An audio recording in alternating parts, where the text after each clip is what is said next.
Hi everyone, I'm Suzy Reading from the Nourish team, and I've got some tips to help make the start to the school day a little calmer. I hope that sounds good. 7 tips that will bring a little bit of collective peace. Okay, now my first suggestion is we need to create some psychological contracts. This might be between you and your partner, or maybe it's between you and your kids, depending on how old they are. And it's thinking about a division of labor based on obviously what is age appropriate, what our kids are capable of doing. It's essentially taking a look at who does what and then actually talking out loud about it. So this is not just something we hope will happen in our heads.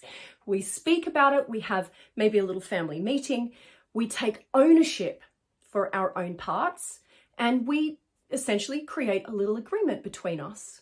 It could be as simple as understanding that for older kids, they might need to get their own water bottle, or they might need to get their own clothes out. For younger kids, obviously, we'll be guiding all of these things. So it depends on how old your children are, but having an open and honest dialogue around it can certainly circumvent an awful lot of frustration.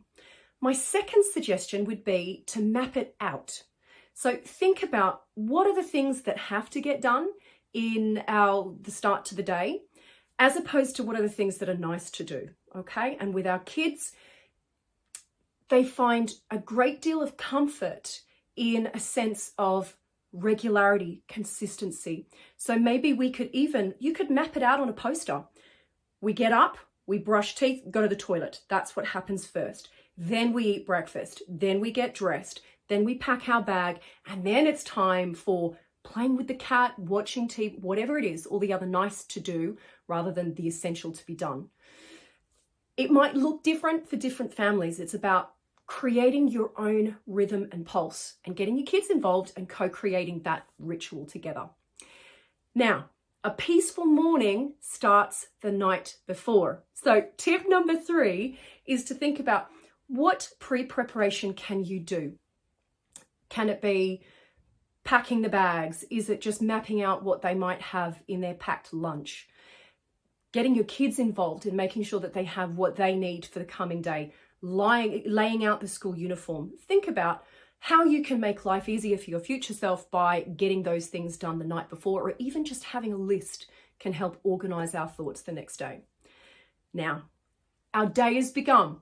Tip number 4 is, before you pick up your phone to scroll, please take a moment to just listen out for some birdsong, or just feel the sensation of the duvet wrapped around you, the softness of the pillow that your head's lying on. Just give yourself a moment to breathe before you pick up your phone to scroll, which essentially sets us on this treadmill, okay? So do something calming, soothing, as soon as your eyes open. Now, maybe your eyes will open and they'll be met with a little face that's woken you up. Maybe have a hug, yeah? Start the day with something peaceful. Tip number 5 is, before you get ensconced in the busyness of everything that's required of you, think about one thing that you are happily anticipating in your day. Even if that is getting back into bed at the end of it, that's fine. It just sets the tone. It gives us something to look forward to, right? And that lifts the mood, and it gives us a bit of oomph to cope with whatever it is that lies ahead for us in our morning. Okay.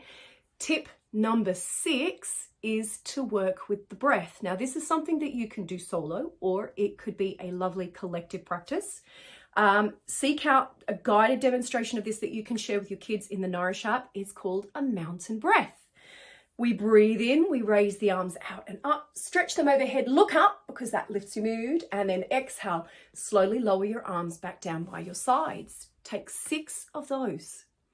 And if it feels good to you, as you do that, you could make a little I am mantra statement. Whatever it is that you want to bring to the table today, any quality that you want to weave into your morning. I am calm. I am ready. I am resourceful. I am patient. Breathe in, I am. Exhale, however it is that you want to be, or whatever skill, whatever quality you want to model for your children. Bring that to the mountain breath, and that is a way of embodying it. And the simple action of standing tall, feeling the strength of your legs, is galvanizing, it's grounding, and that action of the arms helps you breathe better. And that is a beautiful, gives us access to greater patience and resolve, doesn't it? Yeah. Okay. And now tip number 7, it's compassion. Compassion for your children, compassion for you. The fact is, most mornings are generally full of some kind of chaos. Can we make peace with chaos? Can we make peace with the fact that our children are children and they will behave as children? Can we temper expectations and make sure that they're age appropriate? And let's remind ourselves that no one has this stuff licked.